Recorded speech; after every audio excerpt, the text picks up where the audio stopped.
It's another Waggie Wednesday now, sponsored by Waggie Pet Zone. And we do have a beautiful puppy to talk about. I've got April Plemons with me from Long Way Home. How are you? I'm good. How are you? Good. We haven't actually got to talk to the people, but as we know, when we're working with animals, it doesn't always go as planned. We can't always have them up in the building, right? That's exactly right. You know, when you're working with dogs or puppies, kittens, cats especially, Yes. sometimes you just got to roll with it. Yeah, exactly. So we're rolling with it, but we've got a lot of lovely pictures to share with you. Tell us about our pet this week. This week we have Sweet Irene, and she's a 10-year-old. We're going to call her German Shepherd Husky mix. Okay. And she was a repeat offender at a local shelter because she kept getting out of her yard. Which is what both German Shepherds and Huskies are known for. That's exactly right. She's a fantastic dog. She's great with dogs, people, cats, all kinds of things, but she does love her outside time. So as long as you've got a doggy door or a way that she can get some good sunshine,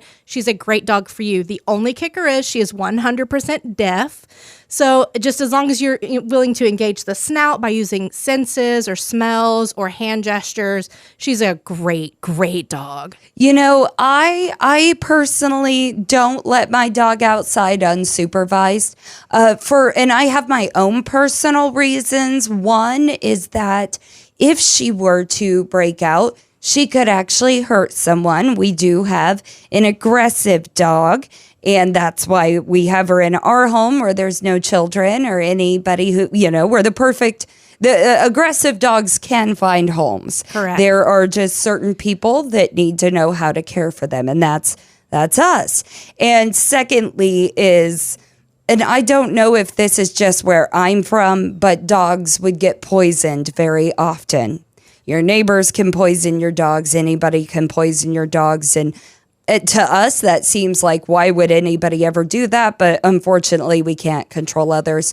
So I'm a big, thumbs up to outside time being supervised. So maybe that's what this Sweet Irene needs. She loves her outdoor time with her doggy friends and with her foster mom. And so as long as she gets some good sunshine and gets some outdoor time, she's a very, very happy girl, very affectionate, and she's about 10 years old. So, if you're looking to provide a retirement chapter or a good few years to a dog in need, Sweet Irene's a fantastic girl. That is an awesome idea. April and I have actually talked several times after our dear Prudence is away from this world. We'll probably switch over to only adopting senior dogs from that point on. Yeah. I mean, because look, you just said it. You've got one that's like completely trained and just ready to be in a home. You get to bypass that chewing stage, the potty training stage. You get right to that sweet spot of just a great, great dog. Yeah. Absolutely. So definitely check out Sweet Irene. We want you to see if maybe she'd be a great fit for your home.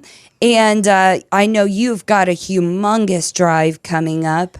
You only do this once a year where you ask people to stock up for the next 12 months. Tell me a little bit about that. That's exactly right. This is our 8th annual Stuff the Shed event. And what that means is we stock up enough to last the next 12 months so that our foster families, when they say, I can commit to help save a life, they don't have to come out of pocket. They don't have to buy the cat litter, the puppy pads, the food, the bottles, whatever it is. The community really helps us make sure that we're able to provide that. So now's the time.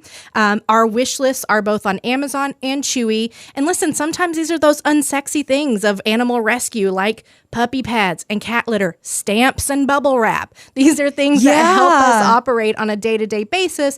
And these are great ways to help out if you can't adopt Sweet Irene or you can't foster. Things like this will help us continue our mission to help local animals. And we can also spiral off of that. I was a foster mom for exactly 18 days. And that rider came with his leash and harness, of course, because he was learning to walk on a leash.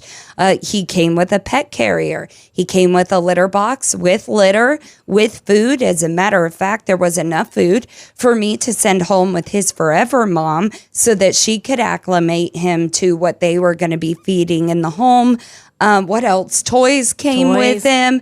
I mean, it cost us nothing. That's right. And all of those items were donated in last year's Stuff the Shed event. And so this is just a way that we were able to allow people to say, I can help with my heart and with my home. Yes. But we'll be able to provide those supplies. Absolutely. And it really was a great experience for me. So also, guys, if you're not willing to commit to another pet in your home, just like me and my husband aren't, fostering is a great option, and it is a ton of fun. It really is. And I promise, whatever boundaries you have, dog, cat size, if you just want to foster a turtle, I promise there's a shelter We'll somewhere find you a turtle, that man. needs our help. And so whatever it is that you're looking for to help, we can put you to it. And then I wanted to ask you just one question regarding our new sponsor, Waggie Pet Zone. When it comes to rescuing dogs, can rescue dogs be trained to be service dogs? They absolutely can. So old dogs or rescue dogs can learn new tricks. That's such a great question.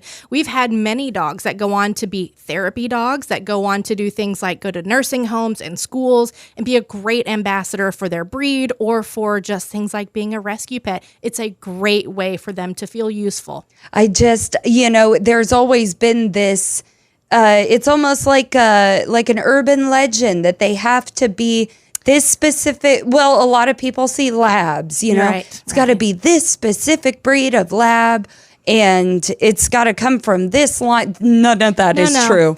Right. No. And therapy dogs especially are great companion animals that also go out into the community and provide a great service. We've had some of our adopted dogs actually go to Texas A&M campus and provide love and support during finals week. So that is incredible. Any dog can qualify for training. Wonderful. So if you do want to train your pet, or if you're looking to adopt a pet to be a service animal, make Long Way Home your first step at adoption, and then make Waggie Pet Zone your second call for training, and everything can just go smooth and swimmingly as it goes. So that's our Waggie Wednesday this week. Don't forget to join us every Wednesday as April will bring in another furry little friendly pet for us to meet. And thank you, April. Thank you.